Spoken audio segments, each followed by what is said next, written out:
Hey builders, I'm Ryan. Welcome back to Not a Model, where I'm building a real aircraft in my basement.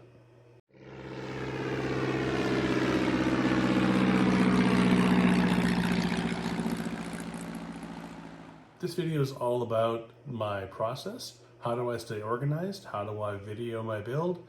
And how do I avoid the common mistakes or the things that people before me have run into trouble with?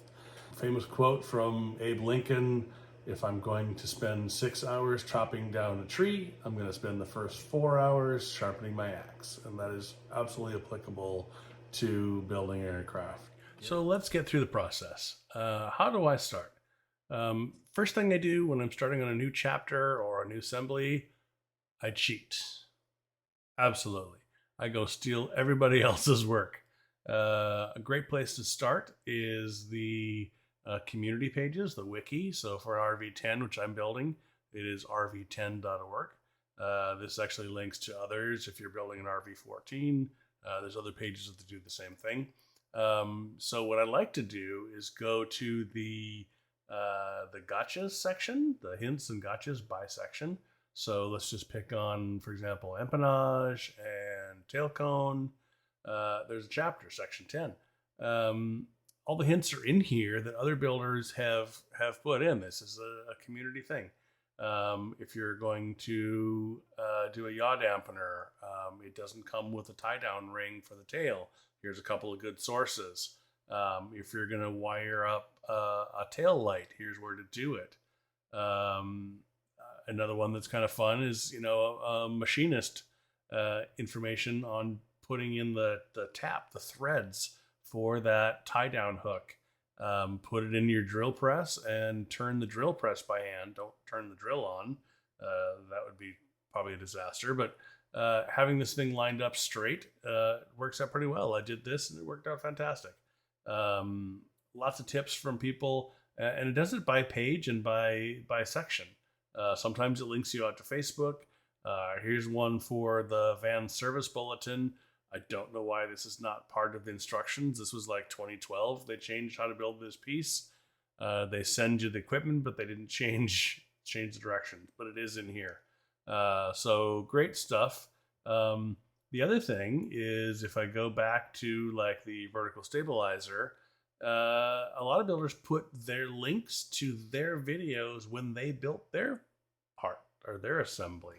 I absolutely do go watch these before I build my piece and start drilling holes into my, hard-earned aluminum. I go watch others, and it's, I think, very helpful. And then when I go through these tips, here's this, flute and sand the ribs. How far do you do it? As I get these tips, one, when I can, I write them right on my plans. Here's my actual paper. There's a crummy picture of my paperwork. Apologize for my handwriting, but sand down to prevent those dents, the Audi dents. So as I read through the plans before I start doing anything, one, I put the tips in there, but two, read all of the plans before you start. Get a feel for what's going on. You can't get away with just looking at the pictures. This is not building IKEA furniture. You have to read the text because there's stuff not hidden, directly in front of you in the text. That's incredibly important. Here's, I put a big star here as I read through the text. Oh yeah, if I just looked at the pictures, this wouldn't have worked. There's a point where you stop countersinking the holes. You only countersink these this far. Don't countersink these. You will have to buy new parts. The other resource that I think is pretty nice, I find these Facebook groups very helpful.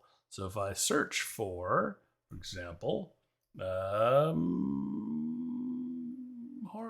cone in the RV-10 group, here's all kinds of stuff on other people's, hey, I'm ready to disassemble. Any advice on what else do I need to do? Wait, do I need to start thinking about conduit? Wait, what do I start doing about antennas? Wait, this wasn't very clear. 4 parts all come together at the same time. Which one's right, left side or right side? The questions you have in your head are probably already answered by the thousands of other people that have built these aircraft. So, I don't like tracking hours, but I am writing down the dates that I work on something. So this particular page, I did it on the 7th, December 7th and December 8th, and then must have come back to do December 11th, something else. I do a little check mark next to every item as I finish it. And then I didn't do it on this page, but I usually put a gigantic check mark so I know the whole page is done. Working on the skins themselves, I like to write on the skin what is going on, what rivet lengths and what's going on. So here's a piece of painter's tape covering up a hole that is eventually going to be for a fairing. This is in the plan. This is marked off. Don't drill it. And then for the rest of these, you'll see this is 3-3.5. I circle all of these rivets. That's the length, the 3.5. Get down here. These are 3-4s. They're a tish longer because there's this stiffener behind it, right? These are 3.5s. Here's a -5. This one's quite a bit longer because this piece, this longer run on top, is longer. 3.5s. There's a 4, 3.5s. There's a 4, 3.5s. And there's a 4.5. One oddball rivet on this whole thing.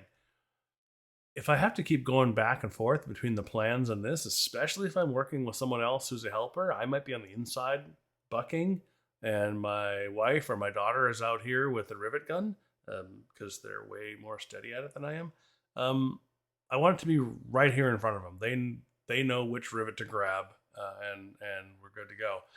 In the end, this is a paper towel and 2 seconds with some acetone. All that wipes back off when you're clean. So one other little piece that I haven't gotten to enjoy yet because I learned about this trick after I'd finished my tail cone. So this is going to be for my wings and empennage, or wings and fuselage kit. But I found another IT person who managed to write a program, a little piece of software that went through the PDF plans and color coded the text with the images. So, HS 906 in the text lines up with they're both green. It's very easy to find back and forth. So I have these in PDF. I'm going to reprint them all and write my notes on all of these.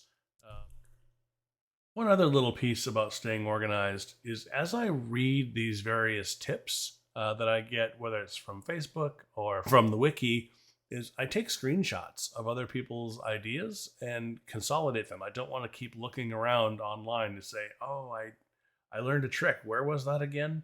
So I grab them and I stick them in a tool. I use Evernote, but putting in screenshots with your notes, like for example, I think this, if I remember right, this was Missile 29's video when he was countersinking using the drill press.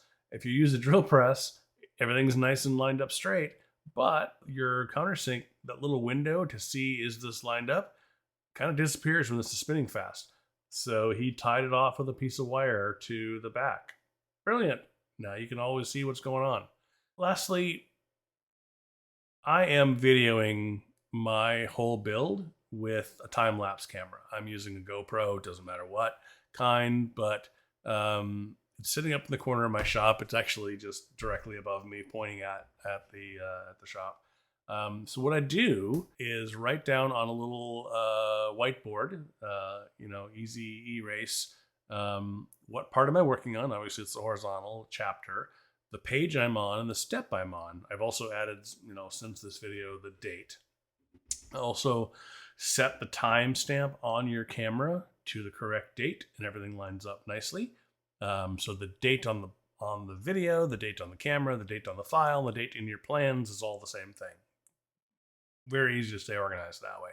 So I'm time lapsing. It takes one frame every few seconds, and this is done for a few reasons. One, or I intend to prove to the FAA that I built this aircraft by myself or with other amateur help, lots of help.